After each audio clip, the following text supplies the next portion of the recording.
Welcome to the Dynasty Football Key, where we bring the keys to win your league. We've had some great guests unlocking success in every episode, and today's key is brought to you by Scott Connor from DD Fantasy Football and Dynasty Trades in 5. Scott, today we're going to try to get through 5 trades in 5. I don't know if we can pull that off, but let's get started. All right. So, in the 12-team, 2 QB PPR start 10, 2 tight end premium league, side A gets Rashee Rice for Brian Thomas Jr. in the 2025 third. Which side are you taking? So we talking about a lineup league here, right? Not a best ball league. Yeah, lineup league. Well, I mean, you mentioned it's 2 QB and 2 tight end. Did I hear that right? Yeah. No. 2 2 points per reception for tight end. Got it. Okay. So 2 PPR for tight ends. Start 2 QB though, right? Right. Okay. So my analysis on this is the 2 PPR would kind of diminish receiver value just a little bit. I'd prefer Rashee Rice over Brian Thomas. But I think it comes down to what else can you eventually do with that draft pick. It is a start 10.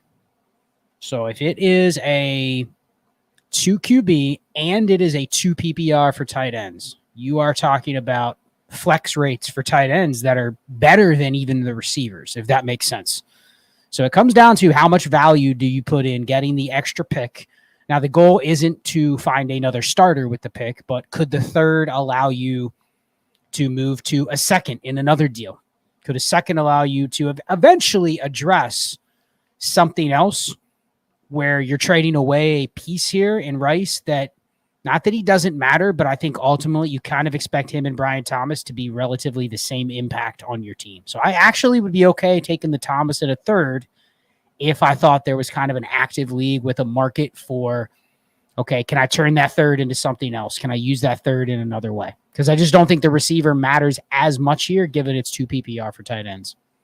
Yeah, because maybe you end up drafting a tight end with that third. But, in season, which is right around the corner, I'm going to be using those for running backs probably. We'll see. But I got another Rashee Rice trade because, really I'm wondering what's the situational difference between Brandon Ayuk, who just got signed, and Rashee Rice. Like, draft capital aside, look, both of their teams just drafted a really fast wide receiver in the first round. So there's some similarities there, but I don't know. Rashee Rice is kind of teed up to still be one of the best options for Patrick Mahomes this season, besides Travis Kelce. I think the difference between the two, to be honest, is that people are kind of fatigued on Brandon Ayuk, and now that he's back in San Francisco, I think he is what he is. People know his situation. They know his quarterback. They know his offense. But I think there's some fatigue on he's not a mystery box. So in that regard, I do think with the suspension stuff aside, I can see there being a lot more potential with Rashee Rice, the asset, than whatever Brandon Ayuk would be. That's been my argument against Ayuk all year is, Alex, what were the 2 outcomes for Ayuk? He stays with San Fran. You feel a little better now that he's locked up, right? Yeah. But what is he? He's wide receiver 15, wide receiver 20, wide receiver 12, wide receiver 10 at best. Like, he is what he is. He's great. He's a great receiver. But what does that actually translate to? Not just his upside, but also, is there anybody out there in Dynasty right now that is saying, give it another 2 years and then Brandon Ayuk will be an elite receiver? Or is he kind of just, he's parked in the spot that he's always going to be parked in? He's never going to get an upgrade. He just is what he is. And it feels like Rice could go out. What if he smashes the first month of this season? He's now getting a lot of what Travis Kelce used to get. And people are going, this is the next Cooper Kupp, the next Amon-Ra St. Brown. Yeah. And it's tied to Mahomes. So I think Ayuk is better than Rice. But I think if I wanted to hold an asset, I'm not giving up Rice and something small to Ayuk just because a trade calculator tells me Ayuk is a higher tiered receiver. Yeah. And shout out to Fizzle Dollars. What's up, man? Yeah, we up here early grinding, getting ready for the season. But Yeah, I have heard people kind of thinking there could be a bump with next year, maybe Debo Samuel leaving because now they can't really afford to have both guys on the team. But the other option you didn't mention was he could have gone to another team, and that I don't know. I think at least fantasy value wise, people would have been like, all right, unquestioned number one. I mean, unless it was Steelers, I don't know. He's in a good situation. Coaching him downgrade would have happened, so that's why I I feel mean, like let's Rashi's be locked in honest, with a good Alex. quarterback. If he went to the Browns, would you have put him any higher than where he is right now? No. If he would have gone to the Patriots with this year's team, he would have probably been their number one. Oof. But are you telling me he's going to have a better situation than what he has in San Francisco? I think people really get caught up in the target share and, how many pass attempts a team is going to have. But the bottom line is he is in the elite premier efficiency offense right now. He doesn't need 150 targets. If he gets 125, 130, that's probably his ceiling unless they just clear out the entire team for him, which that's never been a Shanahan offense. They are not going to clear the deck out for Ayuk and give him a 30% target share. It's never going to happen. I don't care how good his skills are. Yeah. And so that was why I was thinking, Rashee Rice, maybe we try to get him depending on the league. This is one where it's just 1 point premium. So, come on. Yeah, I don't think it's anything too juiced here. But Zamir White, you've got a running back that may or may not hold a role for long, but not a lot of draft capital on a kind of, poor team, some might say. So are you taking the Rashee Rice side here? Yeah, Alex, if I made that a second, would you still take Rashee Rice? So Zamir White in a second or Rice. I mean, you might want to take that though, because I'm taking the Rashee Rice side. I'm taking the Rice side. If it's a third, definitely. If it's a second, I'm still taking the Rice side. Okay. It means Zamir White is a placeholder running back. That would you be shocked that in week 4 he's gone? 4? Are you kidding me? No. I'd be shocked. My point is, you could put another guy in that spot. You could pick a running back from this year. You could put, trying to think of a perfect name. You put Ray Davis on that team. He's Zamir White. Like, that's how interchangeable. Now, he's got a good role this year, and they appear to be giving this season as kind of like a sacrifice season to Zamir White. They're going to give him a shot, right? But in terms of it being an asset, I mean, everything points to him as being he is just a replaceable level running back that is in a good situation, which does have value. But is he any better than Dameon Pierce? Well, yeah, we Dameon don't know. Pierce on the Texans. 4-game sample size. The system Pierce right now, where he's in with this new offense in the Texans, it obviously doesn't fit him. But if you switched them right now, you'd probably be saying the same thing about Dameon Pierce. Man, he's going to get a good workload this year until he doesn't. Man, Antonio Pierce said he's given them 20 touches, man. And every game, Zamir had 20 touches. I don't know, man. I get the security with Rice, but I think it depends on what you need. If you got a bunch of receivers, I don't mind going over to White if it's White in the second for Rashee Rice. Okay, but it's got to be the second, right? The third is just the third doesn't help. It's just kind of fact. You're hoping to get a Ray Davis maybe or something. I don't know. All right, so let's go on to another one. I'm glad I disagree with you somewhere. Guys, we're looking at Dynasty Daddy here just for some kind of jump off points. Zamir White, he was the number 1 traded player for some reason recently. Last episode with Shane, your boy from Dynasty Trades at 5 and DD Fantasy Football, he was on, and at that point, I think McLaurin was the number 1 because of the Jahan Dotson trade at the moment. But let's go on to some other ones here, and I had this other one, Zamir White, second, third. What side are you on? I'll just throw that out there. It might be quick for you. Well, if the last question didn't reveal my Zamir White takes, I'm okay paying for Zamir White in a specific circumstance, but I think the key is when you're making a deal like this just happened. So this deal literally was one that was done right leading up to the season, right? Yeah. I don't want to pay a second and a third. That's the first thing. I'm giving up 2 assets for 1. The other thing is I don't want to buy Zamir White. Now, if you told me I have a team that absolutely is just starting Zamir White from the get-go, then I'm okay buying him with a pick. Do I want to give up a second? No, but if you told me I have a second and I want to buy a running back that I need to start in my lineup in week 1 and I have to pay a second, then okay, I can stomach that. I'd prefer some other guys for seconds. Can I get James Conner for a second? Can I get somebody like that for a second? But I'm okay paying 1 pick. I don't want to pay 2 picks, but I think the key here that people probably miss is don't trade for guys like this if he's going to be your RB4 or your RB5. Like he's fragile. You need to be playing them when they're available and hold the picks if you don't need to start them. And I see that all the time. It's like, oh, I need some running back depth. I only have 4 starters in week 1. So let me give up a third for this random guy that now won the backup job on this team. It's like, but you don't need that guy right now. Yeah. You know, you may have 2 guys that stay healthy for 75% of the season. You don't need your 5th running back, but I see it constantly. Oh, my running back depth is weak. So I gave up 2/3 for Devin Singletary today. He's my running back 6.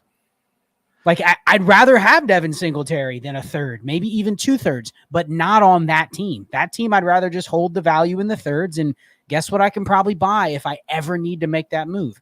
Another similar player. So it's just people don't play running back right. You want to hold a lot of them, but you don't want to go and seek out to buy Chuba Hubbard today. You like Chuba Hubbard, right? For the first maybe month or 2 of the season, he could be good. Yeah, I'm all in. I just drafted him last night. Don't buy him to be your running back 5, and you don't start him for the first month of the season. What's the point? And people just make that mistake over and over and over because they think they're going to be caught holding the bag, and the reality is you're much better off holding the picks. Yeah. One of the things that I've just fully incorporated into my process since listening to some of your content was making sure that I'm constructed right with my roster and, basically slim at the running back position so that I know that the only thing that is for sure going to happen in football is injuries. So let me be able to actually start someone who is a backup running back, right? If you have all these studs, well, you never what's the point of having these backups? You might as well not. And so I've always had these teams where maybe I have like a hero RB or 0 RB build, and then like I'm just loaded all the other positions, and then when the running back inevitability happens, you can just slot those guys in versus just not being able to use them and hoping someone bails you out by trading you something for them. So Aloha says just traded Zamir Rico 25 third and 26 fourth for Deontay Johnson, Algier, Shakir. Very shallow 1 QB lineup league. Yeah, shallow is tough. Yeah, how do you feel about that one, Scott? Well, he says shallow 1 QB league, so I'm guessing this was probably to get Deontay Johnson to start. Because the other pieces, I mean, you could argue Algier, Rico, Shakir, Zamir, like those kind of cancel each other out. A third and a fourth in a very shallow 1 QB. I mean, those are just roster spots. Oof. Okay, yeah. See, it's a good deal because what this person did was they essentially moved a lot of stuff to get something that they probably could start. I'm guessing they had a receiver need, right? But then they're able to move up from Dio John to JSN. So eventually, I mean, look at what they added. Go back to the first trade real quick. So they basically took Zamir White, Rico Dowdle, J.K. Dobbins, a third and a fourth, and turned it into Algier, Shakir, and JSN. When you put that trade up, you're like, yeah, that's, because you still came out the other end with Algier, who's probably one of the best handcuff running backs that you could have. He's just as good as if you put Algier on Zamir White's team right now, you'd probably prefer him over Zamir White almost. You know what I mean? So yeah, great maneuvering there. But sometimes you got to throw stuff in deals to make it appear like it's more favorable to the other side, and then you end up with what you want. Yeah, and he's got Bijan. Okay, perfect. Yeah, there we go. And Fizzle, he's on your side. He said he'll pass on Zamir for the trade on our screen here. So, I mean, I got a lob on some teams, but it looks like he's fourth right now. But we'll see. I'm not too worried about the other guys on the roster, so Lob's definitely going to get a chance. All right, we'll move on. And thank you guys for watching. So, hey, we got Scott Connor from DD Fantasy, man. Trying to see how we can make sure you guys are getting to leverage every tool out there, man. Scott, tomorrow I'm gonna sign up for the Patreon. I just want to, tap in with you guys and just learn everything I can to just, crush this season. And they've got all the tools you guys need over there. War and the Trinity Tracker we talked about with Shane the other day. So, when you're looking at Jaden Reed or Drake London, do any of these guys stand out for you in the team and are targets of you guys? And then we can talk about this trade here. So, I mean, if you're looking at specifically Green Bay, I mean, with Shane talking about the Trinity tool, not to go too much in depth into it, but it was developed.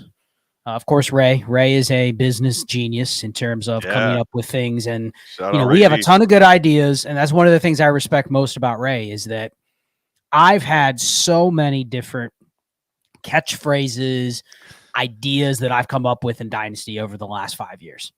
But a lot of times delivering that in something that is actionable and digestible by the masses is difficult. So, I mean, sure, you can talk about the macro roster construction strategies, but like, how would I show that to everybody in a 10-minute quick video where everyone would go, oh yeah, I understand it now? Just think of you mentioned Hero RB earlier, right?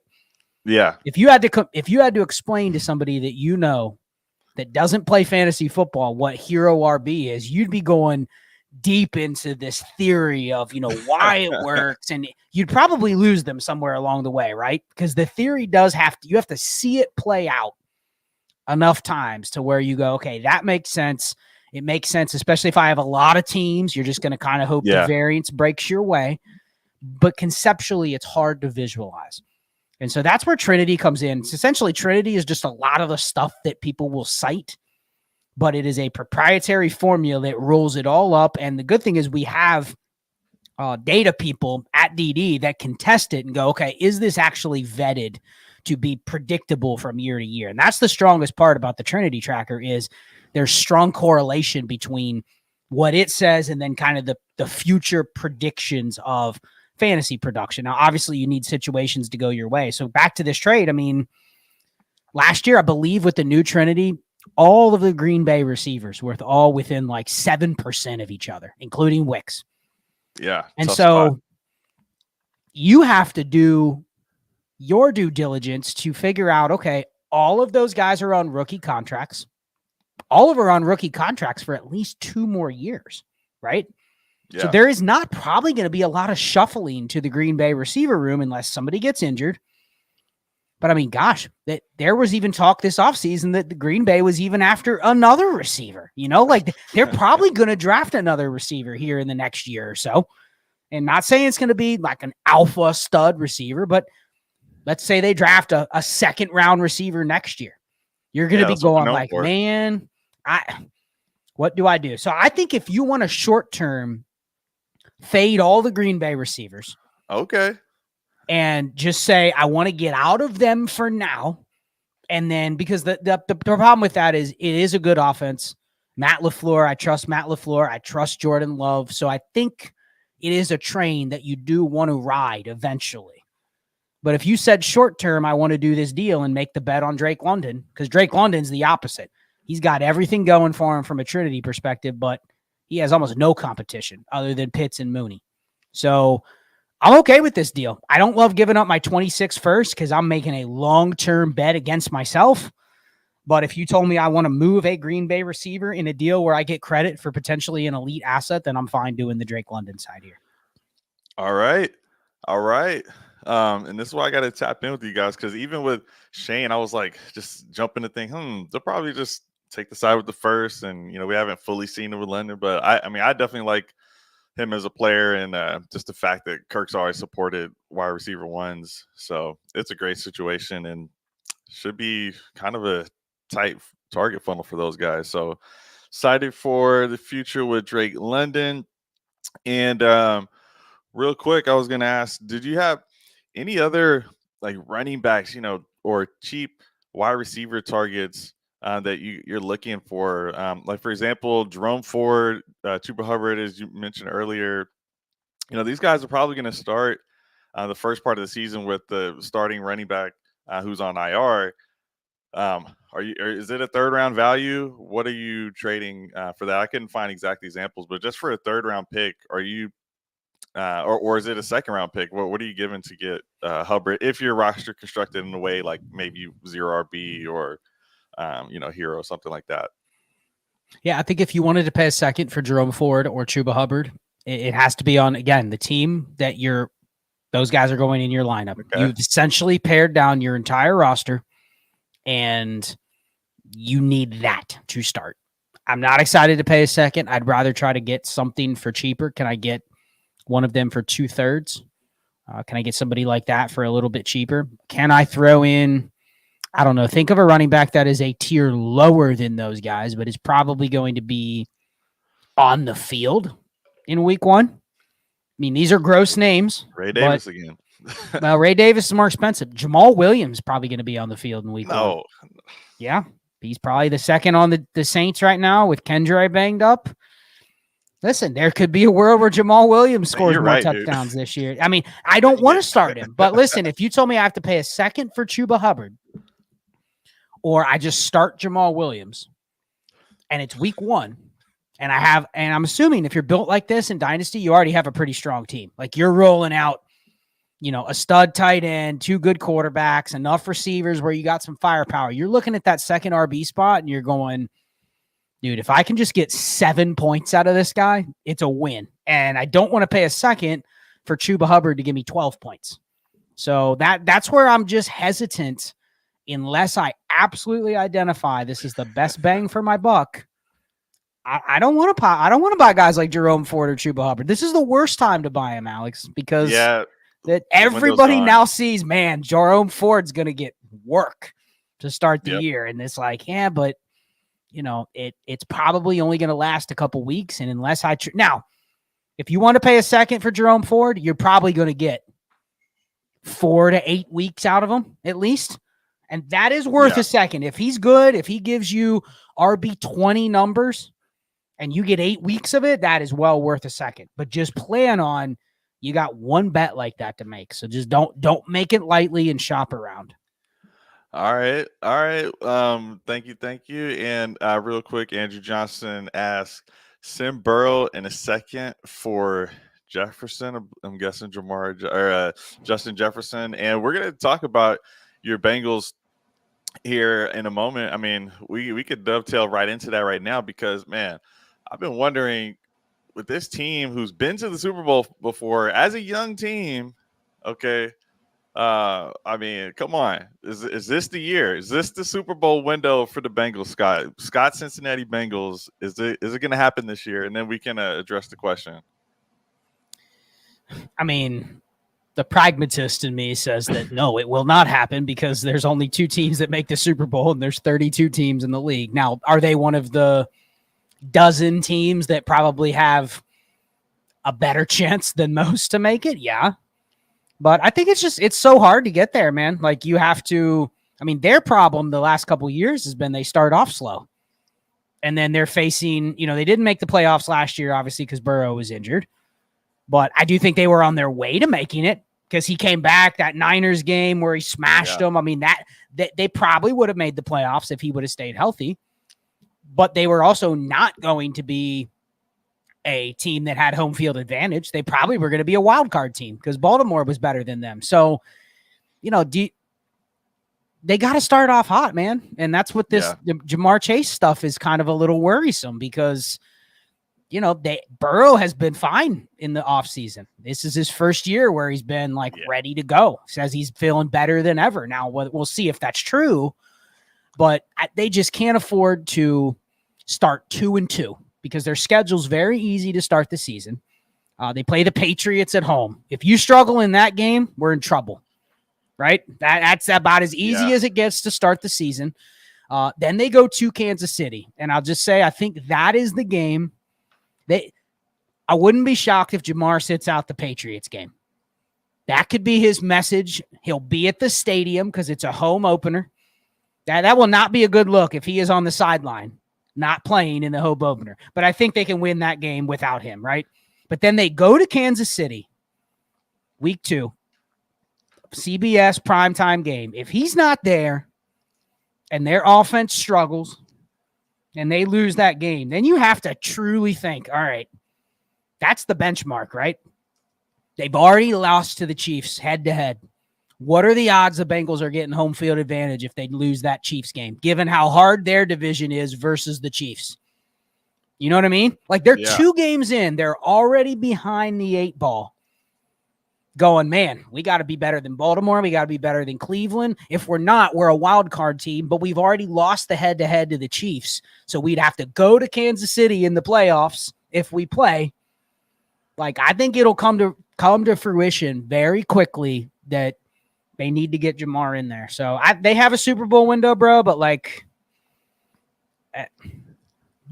the cynic in me that's been a Bengals fan since 1987 will say that they're not going to make it back. Odds are Chiefs are not going to repeat just based on odds, but it's a good team, and it's a tough division for the Bengals with the Ravens in there. And really, even though we may not think the Browns are going far, that defense is just going to try to beat up on the Burrow a little bit here and there. And Steelers going to try to do their thing. It's a tough league, man. Anything could happen. We saw these guys do it very young, and they still have that core together. So there's a shot. I think this might be that window, unless you're a big believer in the wide receiver 2 and beyond there, or their ability to replace Higgins. Here's the positive. I actually think they're going to have an offense that is a little more diverse than it has been in the past. Okay. And I hate to jinx it, but I think this will be the first time they've had a very solid, if not above average, offensive line. Like that Amarius Mims pick, everything that has been reported about him is if he can stay healthy, like that is finally, I think, the key, since we're on the Dynasty key. Like that has been one of the surprises, was they didn't expect that guy to come in and be like a stud tackle, but it appears like he might be. I mean, even the defensive line has said this is the toughest guy we have to go up against. And they have, all right, Orlando Brown and Trent Brown, who are proven tackles, and they're like, yeah, Mims is on a different level than those guys. So I'm actually excited about the line. It just kind of sucks if the line rolls into form over the next year or two, and then the weapons are in and out. Chase is holding out. Higgins leaves. I think Yoshivas is a good jack of all trades. He's not a starter, though. He's not a slot receiver. He is not a slot receiver. So people thinking, oh, he's just going to play the Tyler Boyd role. No, I think he's going to be more like a Josh Reynolds type, where he plays half the snaps, but he can play everywhere. They can put him in the slot. They can put him outside. But Burton's better than him. It's just, there's obviously Burton needs to earn the trust of Burrow and the coaching staff. But Yoshivas is a guy I would flip. But I think their offense can be very diverse. And to this person's point, the running backs as well. That is we just think on paper, man, Moss and Chase Brown, they're going to be fine. It's a nice 1-2 combo, but you don't miss the guy like Mixon, who what he is. He's going to be out there 80% of the snaps. He's going to be able to absorb the workload that you need throughout the season. Yeah. And then he's not there, and you remember a couple of years ago when Zach Moss was like, the dude couldn't even play one game without getting injured? Yeah. And then Chase Brown, it's a fragile backfield. I do wish, not for fantasy, but I do wish they would have snagged like Pirine, because I think he's somebody that could have played in an emergency, but it sounds like the Chiefs paid him a little more money and he liked the opportunity there better. So we'll see. The backfield could be shaky. Yeah, we were just talking NFL, so that's fine. We want less running backs in our rooms for fantasy. But and before we actually talk about his trade question, guys, I saw Dynasty Rehab said first time to the channel. Saw Scott's name. For you to check it out. I appreciate you checking out the channel. Hey, this is Dynasty Football Keys. Subscribe if you're new here. I've got a Wednesday show on Player Profiler with Biggs as my co-host. We'll be doing a Start Shit show. Ooh, said that wrong. A Stardom Situm show. And it's going to be awesome. We're going to be locked in with you guys all season long. Make sure you guys win these leagues. All right. So subscribe here, and we got you covered over here. Yeah. What up, Fizzle? And yeah, so hey, for fantasy, would you send Burrow in a second for Justin Jefferson? Isn't it crazy? 2 years ago, you'd have been laughed for sending this trade, like because it was the top 10 quarterbacks were valued as high as the best receiver, and now it's like, Yeah, man, it Burrow's is what crazy. QB 6, 7, 8, something like that, and that just doesn't feel like it moves the needle like it did a couple years ago. I bet you there's some context. I don't know if Andrew's actually wondering if he should send this trade, but like on the surface, I would say no. I'd take Burrow in the second, but then if he shows us his roster and he's like, yeah, I also have Mahomes and Jalen Hurts, it's like, okay, well, if that's your situation, then, fine. Or if you have a quarterback that you can't trade for market value, like somebody on this type of team might have Josh Allen, Brock Purdy, and Burrow, right? You can't trade Brock Purdy for what you want, but you're like, Brock Purdy's a lot closer to Burrow or Stroud or someone like that, and I can get Justin Jefferson for one of those guys. So in context of the roster, sure, it's my third QB. I will move it for the best non-quarterback piece probably in Dynasty is right here. So, I mean, yeah, I think context matters, but without knowing that, I'm probably taking Burrow in the second. All right, hey Andrew, hope that helps. Hope that helps. And yeah, man, it's tough, but helps to have a little more context with the roster. But yeah, it's kind of flipped, just how we valued it. There's a lot more rushing quarterbacks, so any non-rusher is kind of getting pushed to the back. And like, yeah, for me, if they're too similar to a Purdy type, it's just hard to hit the button. There's always like a Trevor Lawrence later. Not saying they're going to score similar Burrow points, but it's just there's other options for pocket passers. And I had a guest on, can't remember who exactly said it, but they did like having a solid pocket passer that they know is just going to have the job for a long time in Dynasty, someone that they can rely on, and they'll complement it with a rushing quarterback. So there's kind of different ways to play it. That Andrew's saying Hurts, Purdy, Watson is the QB room. So I kind of nailed it with the Purdy as the guy you want to slide in. You know what I mean? Because, I mean, we've all been in that scenario where you're looking at Dak or Purdy and you're like, man, I can't trade that guy for clearly what they're worth. But then I have this other guy that I can trade, and that is the Stroud or Burrow. I mean, that's usually the one you can move. So, yeah, Andrew, I think with that QB room, you're doing the deal, right? Alex, you'd do that deal? If you had those three QBs already, you'd trade Burrow for Jefferson? Give me Jefferson. They're both first rounders, but yeah, let's give me a little Justin Jefferson there, man. All right, so let's. Oh, exactly. He says, I'm expecting a big contract next offseason for Purdy. Yeah, it's going to happen. Yeah, Scott, in your old chat from another life, I guess it was. Someone was saying like you just have to assume those contracts are coming. Like like don't. There's no reason to think Purdy's getting paid no matter what, dude. Yeah, I agree. I mean, there's the one-off that doesn't, but what not? Yeah.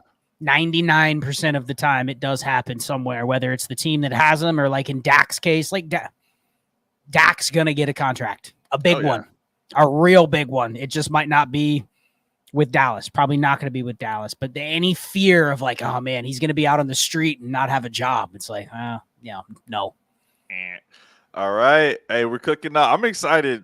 I can barely hold it in. So the season's almost here. Guys, we're doing a jersey giveaway. Okay. Jersey giveaway is going to be announced on Labor Day. So in 2 days, I'm going to announce who wins the jersey, any player, any size, and then we'll hook you up with that. I'm just going to do a draw for the subscribers. So if you're subscribed, that's how you enter, and that's it. Subscribe to the channel, you get entered into the jersey. I made a post on Twitter. If you repost that, then you get an extra entry over there. And okay, so let's take a look. Can we get a Marvin Harrison jersey, Alex? I don't know if that's allowed. Did they work out that Fanatics deal yet? No, he didn't. What is it, Michael Rubin? He's a Stifler, man. He's not gonna. I don't know. That's between the lawyers. We'll see. Yeah, for sure. All right, man. FFPC. You've always been big on FFPC leagues of all different kinds. I did a draft earlier this week. Just wanted to get your thoughts on it. It's a one quarterback.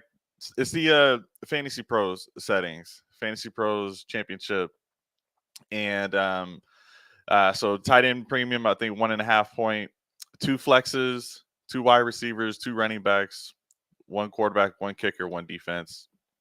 I got Jordan Love, Achan, White, St. Brown, Mike Evans, Tyler Conklin, Ken Walker, George Pickens, Justin Tucker, Dallas in the starting lineup, and then I've got Stafford. This is before the Fields / Russell Wilson starter thing was announced. This is my final pick of the draft. Took Fields just in case. So whatever. We got Chubb and Miller. I don't know what I'm doing there. Guys, don't draft injuries. This is a co-managed league. They didn't like that I was going 0 RB, and they're like, we need some more RBs. So they forced me to get these 2 injured guys. And Kenny Gainwell we got there. And then Christian Watson, Keenan Allen, Mike Williams, who just got declared as starting for week 1, which is good. Luke Musgrave and your Cincinnati Bengals, who, as you mentioned, are playing the Patriots week 1. All right, so I'm going to go at this from kind of big picture down to some of the individual players. So this is a 12-team league. It's a redraft league, but it is a tournament. So you are trying to ultimately win your league, but you're also trying to ultimately win against thousands of other teams, right? So keep that in mind. So if you're doing one of these types of drafts, you have to consider, are you just playing against 12 or are you playing against 12,000? And in this case, you're playing against a whole field. So the first thing that I will always do if I'm playing against a whole field is I still want to maintain good structure with my team, good construction and good structure, but I'm willing to live a little more dangerously because in this championship or this tournament, you only win money if you win your league. This isn't one of those where you get a regular season prize. Like, you got to make the finals. And the FFPC finals are week 13 and week 14. So it's a short season. Then you go into this playoff where you play a 3-week race against all the other teams that also win their leagues. So it's a little bit of a different flavor than it would be in your typical redraft league. So let's look at your team. Quarterback, I'm fine with a room of Jordan Love and Matt Stafford. I always want to have an anchor quarterback, so I'm probably willing to take a quarterback that I think can be top 8 or better. If you think that's Love, which I think he's right in the mix with some of the others to do that, then sure. And then I want to have a second one. I want to carry 2, even though it's a 1 QB, because in these leagues, people will hoard quarterbacks. We've seen it the last couple years. Quarterback injuries. I mean, I'm one of them. In the main event, which is basically the same thing, it's just a little higher buy-in. Dude, there were teams where I'm carrying 3-4 quarterbacks because I'm keeping them from other teams. You know what I mean? I'm going, if you want to take and start Derek Carr against me, then go for it.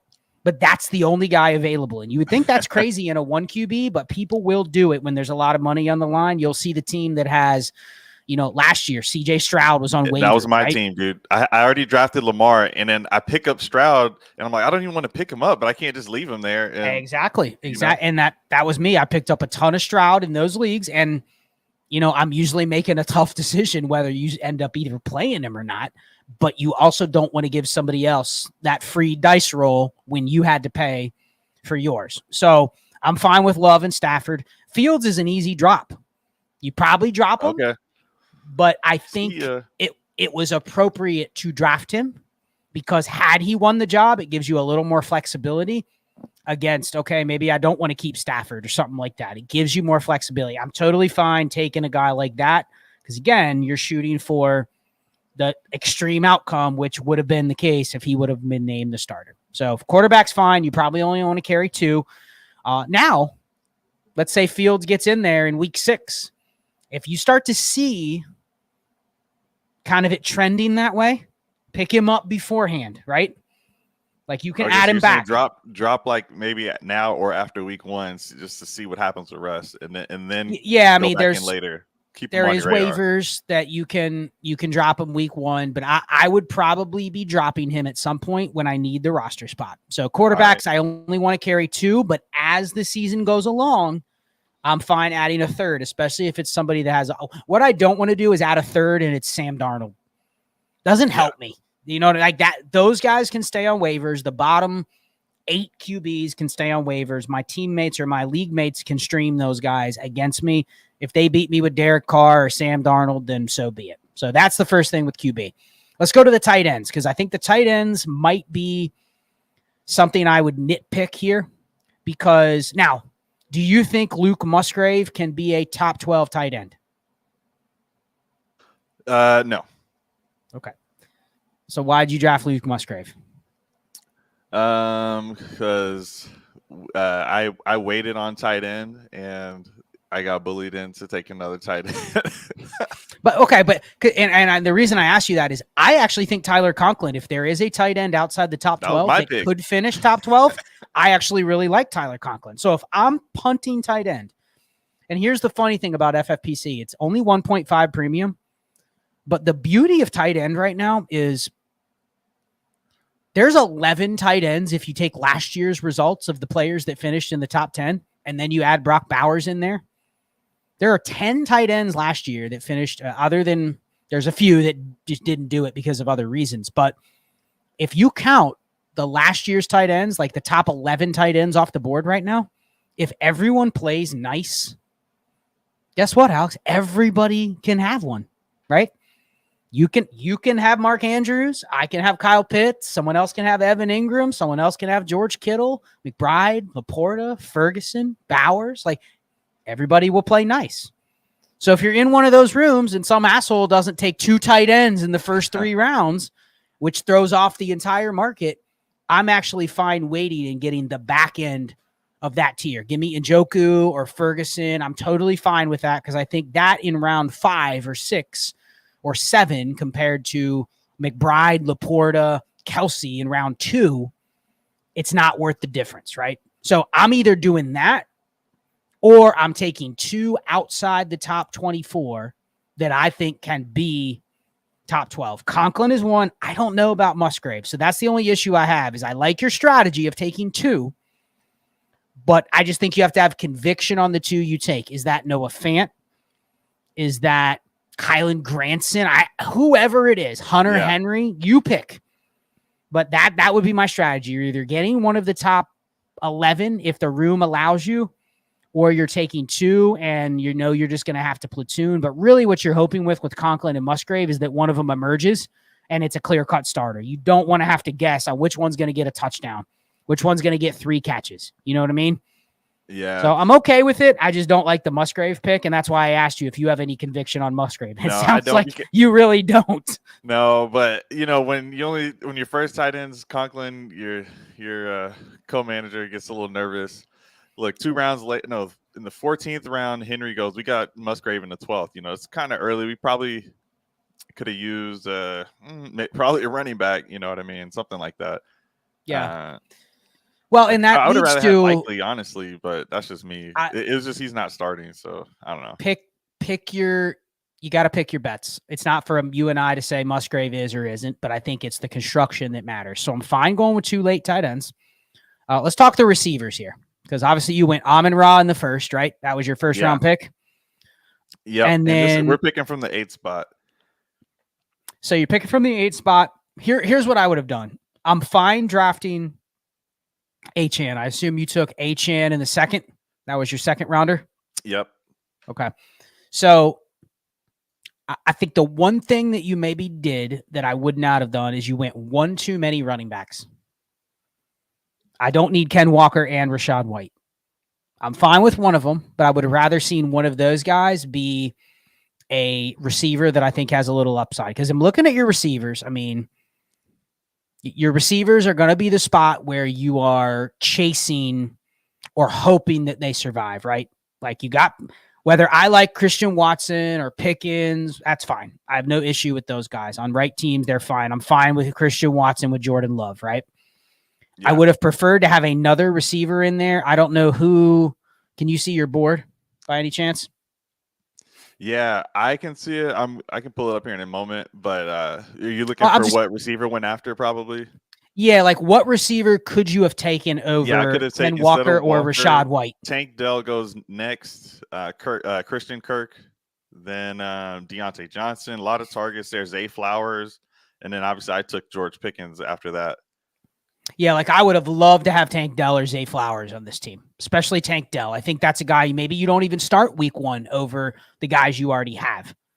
But I think in this type of format, if I'm trying to win a tournament like this, I'm probably getting my 6 receivers. So Amon-Ra, Evans, Pickens, Watson, Allen, and Tank Dell. Those are my 6 receivers. I'm living and dying with them. I'm starting 4 of them every week. I'm banking that the ones I have a nice mix of floor plus upside. That's why I think Tank Dell would have been perfect on here, because Dell and Pickens have a ton of weekly ceiling, right? And then I'm done. And then your bench, the back half of my drafts, Alex, are going to be green, green, green, green, green, green. And when you had more, if you had more running backs on your team, guess what you could probably afford? To have Nick Chubb. You can stomach the Nick Chubb pick if you had 2 more running backs instead of 2 of the receivers that you have. You know, if you had 1 less quarterback and then Mike Williams was a better receiver, you're taking a running back where Mike Williams was. Let's look at the running backs after Mike Williams. What do you got? Braylon Allen, Khalil Herbert, Tyrone Tracy, Marshawn Lloyd. Like, you may not love Braylon Allen or Marshawn Lloyd or Tyrone Tracy, but those guys have a much higher ceiling if it breaks your way. These rookies, than Mike Williams. Yeah. So I'm not playing for what I know today. That's why, like, Mike Williams is a tough pick for me, because are you starting Mike Williams week 1? No. So it's like, might as well have a running back. Is he guaranteed to even be there like week 5? I'm just saying, he's on the part of his career where, you know where Mike Williams fits? Mike Williams probably fits on one of these teams, like team 11. That team could have taken Mike Williams in like round 10 and been like, okay, I can start him because I took 4 running backs in my first 7 picks or 8 picks, along with a tight end and a quarterback. So it's really just about player fit. That's something that I've learned over the years playing in these leagues. Dude, it sucks when you drop that much money and you try to go like a hero or a dual hero RB, and then one of your guys tears an ACL and you're just like, you're screwed. But there's a fragility that comes into play, that part of the strategy is you go slim at receiver, you go slim at quarterback, you go slim at tight end, you go 2 quarterbacks, 2 tight ends, 6 receivers, a kicker, and a defense. I have 8 roster spots to figure out my running backs. That's how I play almost all of these leagues, even in the 1.5 premium, even in the league where you only have to start 2 receivers. That's what I think has the highest upside of actually winning something down the road, not just your league, but down the road. So not to nip, it's a pretty good team. It's just, I think their one mistake was 3 running backs in the first 5. I would have paid one of those for a receiver. Yeah. Well, we're gonna need some luck here. So wish us luck. Hopefully your drafts are going well. And we actually had a draft that we were in together that I didn't find out about literally until I was the second to last pick in this underdog tournament, and then I'm like, right before I'm about to close, I'm like, oh wait, I see Charles Chill at FFB in here. Let's see if this is really him. And yeah, it looks like we were both in this room together. So I'll pull this one up. Yeah, you're going to need to remind me of my team, because I have done a 700 underdog. Yeah. I have no clue what team it is. But it was one of the very last ones we did. It just ended yesterday, so that kind of helps.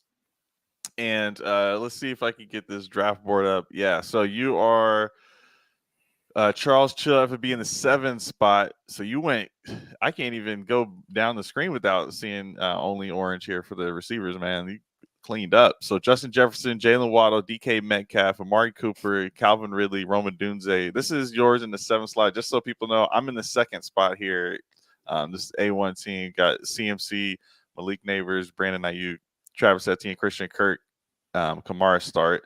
But yeah, man, you waited until round 7 and got Evan Ingram. Then the little mini running back run there. You got 2 starters and Swift on an ascending offense and Jay Will. And then you got your quarterbacks, and I think you finished. Oh, you did get a Darnold at the end, just in case. And then you got there was Juba Hubbard showing up again, Zeke before then, and your Braylon Allen who you were just talking about, Jordan Mason. This is how I found out that you're in the league, because it was one of my later picks, and I was like, where is Jordan Mason? He's got to be deep down here. And then, of course, you got him. I'm like, dang it. So, yeah, man, how do you feel about this squad? I mean, you've done so many, but I don't break down too many best balls. But since we were in it and you're coming on the show, I figured we could look into this a little bit. Sure. So this has been a league that I've drafted a ton of these, and this is a lot of the times how I've been building these teams recently, only because we have options like, and this was this a Best Ball Mania? Yeah, Best Ball Mania. Okay. So the other factor here is Best Ball Mania has been going on since May.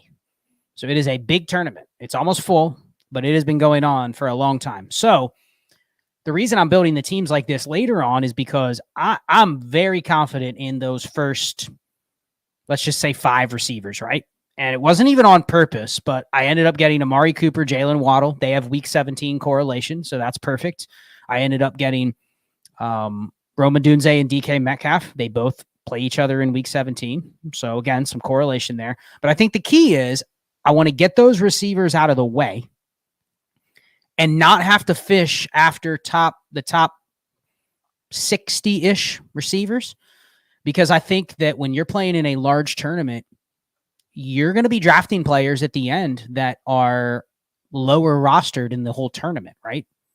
So like Jordan Mason, Right. I probably reached a little bit on Jordan Mason. Not now. His ADP is actually gone up even higher than this since Best Ball Mania closed. But around 15 is where you got him.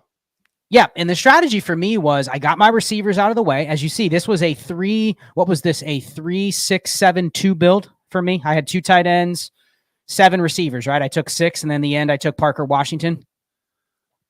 Yeah, I believe. Okay, Yep. So the reason I did that is I took Tua to stack with Waddle. I knew as soon as I took Trevor Lawrence, because he fell past his ADP, that I'm now committed to 2 quarterbacks because I'm taking Tua and Trevor Lawrence there. I have Tua stacked with Waddle. Trevor Lawrence, I knew as soon as I took him that my last round pick, I could easily get Parker Washington, who's kind of like a Christian Kirk handcuff. I can get him in the very last round. Right. So I have some stack and I have some exposure with Trevor Lawrence, Calvin Ridley, Evan Ingram, and Parker Washington in that game. So right there, now that I have Evan Ingram and 2 quarterbacks, I have now saved myself an extra bullet for running backs. And that's why I was able to push running back even further than what I did. So I was able to basically correlate every piece. You never want to take 2 quarterbacks or 3 quarterbacks and 3 tight ends in the same draft. That is like the number 1 rule of underdog. You never want to take both. So I could have gone 3 tight ends, but I figured I took Ingram early enough. I'm betting on him. Boom. So it was a 2-7-7-2 build for me, or 3-6-7-2 build for me, because I did tag Darnold on the end with Jefferson. I forgot about that one. But point is, all the games correlate. But I think the key is, if you scroll down real quick, to just go to the bottom.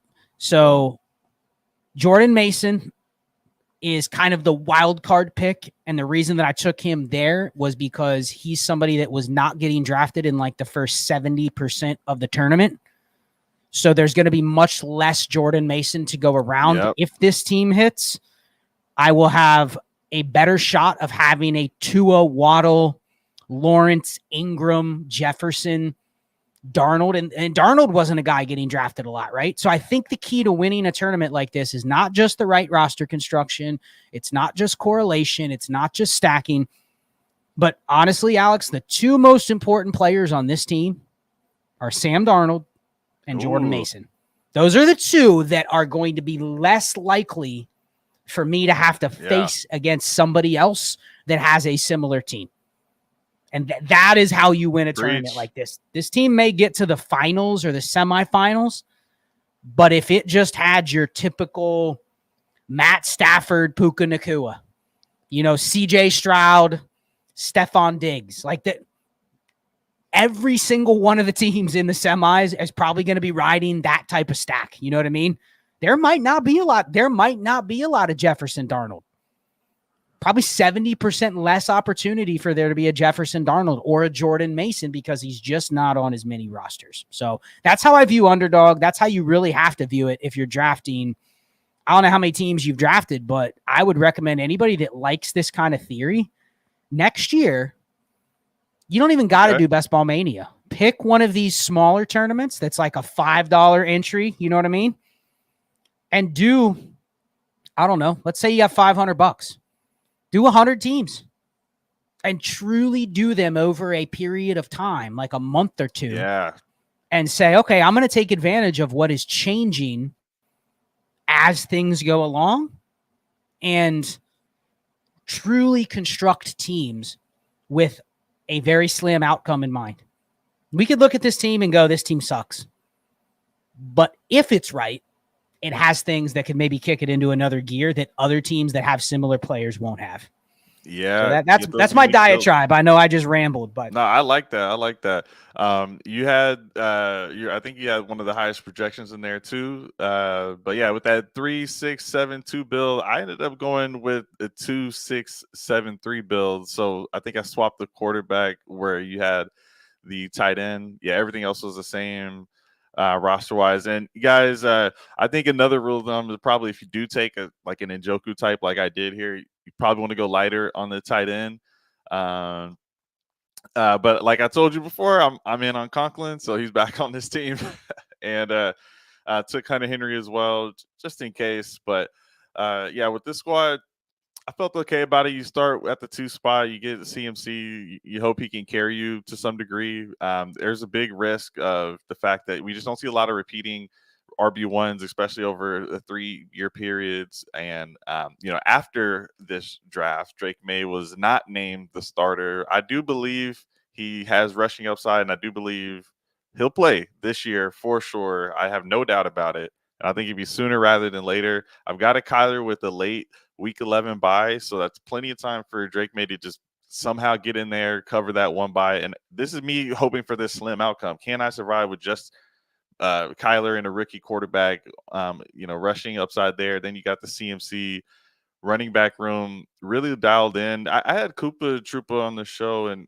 he was saying for best ball, and I'm not sure if it was just best ball dynasty or this kind of best ball, but I went into this one with this thought in mind where he was talking about making sure you have these solidified running backs, because it is tougher to pick those Jordan Masons and know they're going to end up with the role. Obviously, that's how you make your build more unique.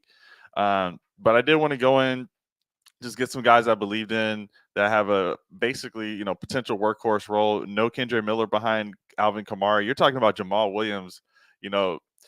It's hard for someone to even know what year this episode's coming out when we're talking about Jamal Williams. Like, he can't be a real factor or a threat behind Kamara, and everyone hates Zamir White. We know that. But I got some guys I think are actually going to put up points, and I don't have to worry about that position. I went kind of wild card with the Malik Neighbors. Okay, maybe it's a reach, but look, Ayuk, I think he might be going a little bit higher. It might be too late for ADPs to shift, but I got Ayuk before the trade happened. Or excuse me, the signing happened. Kirk, I feel good about that. You had your Parker Washington insurance, so you're betting against my Christian Kirk, but I'm also betting against my Christian Kirk with Gabe Davis. So I feel like I got at least something. Maybe Douglas is the wide receiver 1 there. Michael Wilson could be wide receiver 2. Same for Mim. So how do you feel about this squad? Am I going to win the whole thing, or are you winning this one? Oh, you're on mute. my bad, rookie mistake. Let me talk through a couple things that you did that I liked. So you mentioned Drake May not being named the starter, right? But right. You're betting on Drake May. You mentioned he has some rushing upside. I definitely think when Drake May plays. Now, this is not a player take, okay? This is just a theoretical, how I'm building my roster take. I could say, okay, Drake May has some rushing upside. I'm not super high on Drake May this year because I just think his situation and his offensive line is not great. But you drafted him. Let's say you would have known he's not going to be the starter for 6 weeks, okay?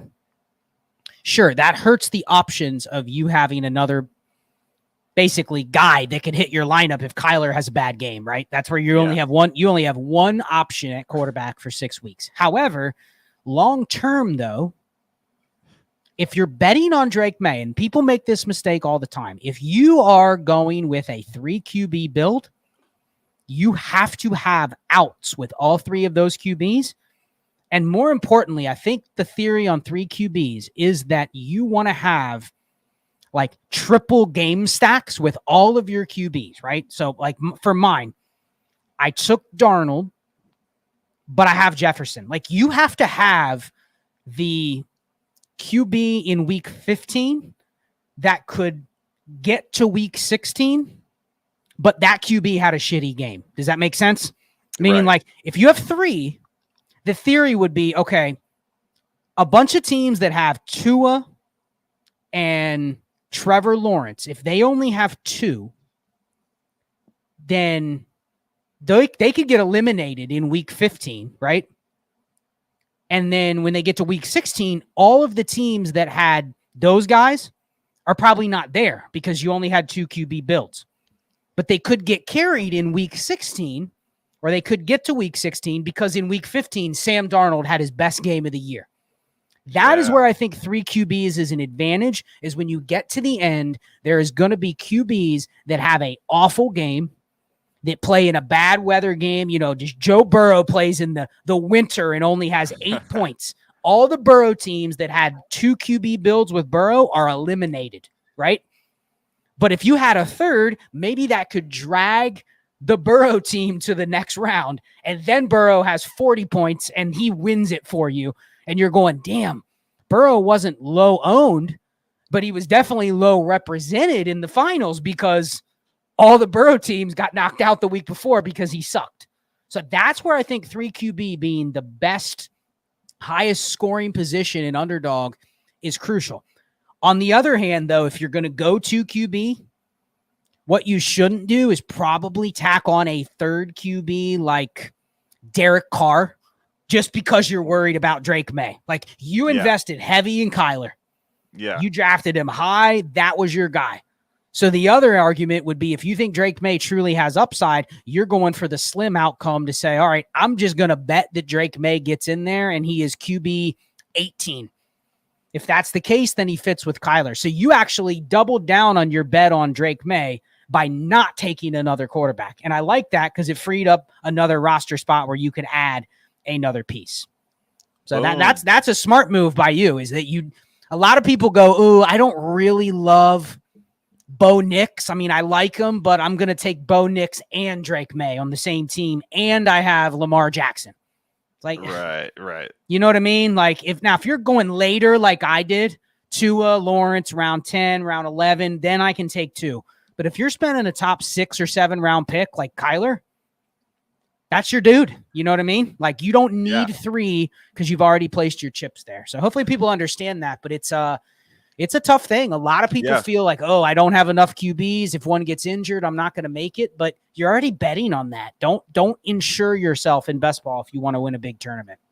Yeah, and I couldn't agree more. A real life example, last year I had Baker Mayfield and I had stashed Kyler Murray on the team all season in a lineup league.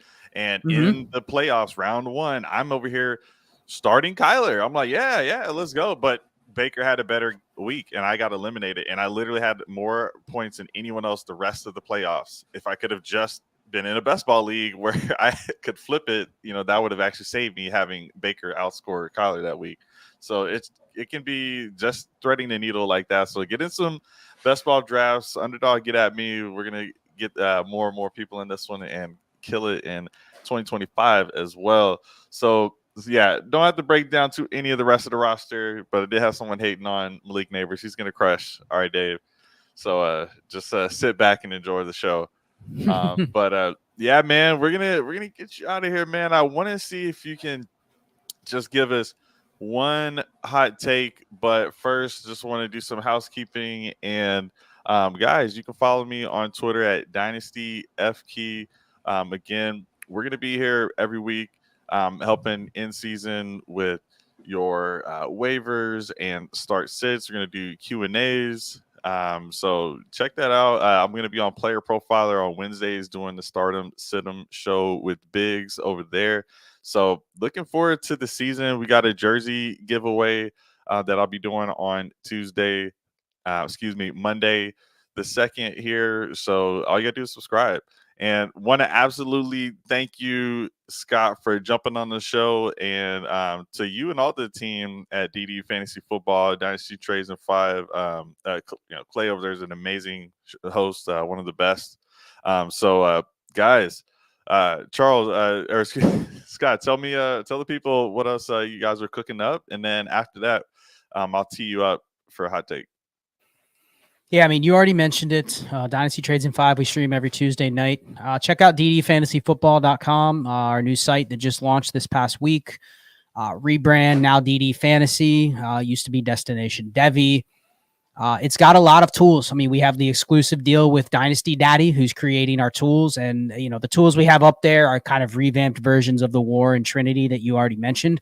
But there's some other really cool tools coming from Jeremy at Dynasty Daddy, who I think anybody that's you use Dynasty Daddy. I mean, it just moves so smooth. You know what I mean? It's so easy to navigate. It's perfect when you're doing shows like this because, you're not sitting there waiting for it to load. And it's nice. And so having that incorporated into like Ray and I's minds of like, all right, we can come up with these things, but like we need somebody, because neither of us can make tools. Like we need somebody to be able to put it into practice. So somebody can log on and say, all right, I need to get this information quick. Like, how can I do it? So look out for coming soon, some WAR and Dynasty Daddy syncing together to where you're actually getting like some real-time WAR analysis that we have not had in the past. So more tools coming with that. So check out ddfantasyfootball.com. Everything I do will be linked on my Twitter at CharlesChillFFB. So you can see there. I usually retweet, put up stuff whenever I post it. I do a pod once a week. We're going to have some really cool Discord only content. You mentioned you're going to jump over in the Discord, Alex. So we'd love to see you over there. We're going to have Discord only shows, and there's going to be at least 3 shows that are ones that you would have in your podcast rotation, but they are going to be exclusive creators, well-known people in the space that will be doing exclusive shows just in our Discord. And we do have a private pod feed in the Discord. So you will get access to the pod feed that you can only load if you're a Discord member. So just cool content coming. So check it out. It's a great community over there. If you're interested. And like Ray always says, if you're in there and you're just like, this isn't for me, like I don't like it, then, he'll give you your money back. Now, if you're there and you're like, hey, because it's $30 a month to join the highest tier on the Patreon or to join through the website, but if you just don't like it, tell us. If it's a money thing, we get that. Everyone goes through those times in life where there's a disposable income isn't always available, etc. But if it's just you don't like the community, like I would stand behind the community, because if you like this show, like you will love. And Alex was part of the old Dynasty and Chill community that I had. Like once you're in there, the reasons for leaving are usually like this isn't not active or boring. You know what I mean? Like if you like this stuff, you'll love the community we have over there. So check that out. Awesome, man. You guys are killing it over there. Aloha, you've been crushing it in the chat. So I did want to get this last question in for you in Dynasty. Would you guys rather have Carson Steele, Jordan Whittington, Sion Vaki, Eo Sivas? They currently have Steele, so they would have to drop them. But the P. Ryan signing is putting a little damper on the contingent upside if Pacheco gets hurt. I like Eo Sivas. I'm a Texas guy, and we're about to watch some Texas football later today. I'm a big Jordan Whittington fan. He was one of the best players in that college championship run, or that college playoff run they had. How do you feel about this one? Yeah, I mean, it's definitely not Sion Vaki, but I can see the argument of holding him just like Carson Steele. They're running backs. They're on 53-man rosters, right? So you're holding them for a very specific reason. They have to have a path. It's not about talent evaluation. It is purely about opportunity. Whittington versus Yoshivas is an interesting one.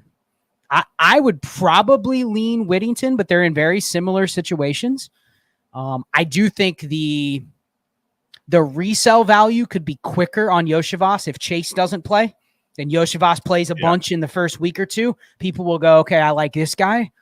But I also think the scheme that Whittington's in, if Kupp or Puka would get injured, you could go, I'm not saying he's those guys, but if there's one system you could trust, they could just slot that guy in and he would look good right away.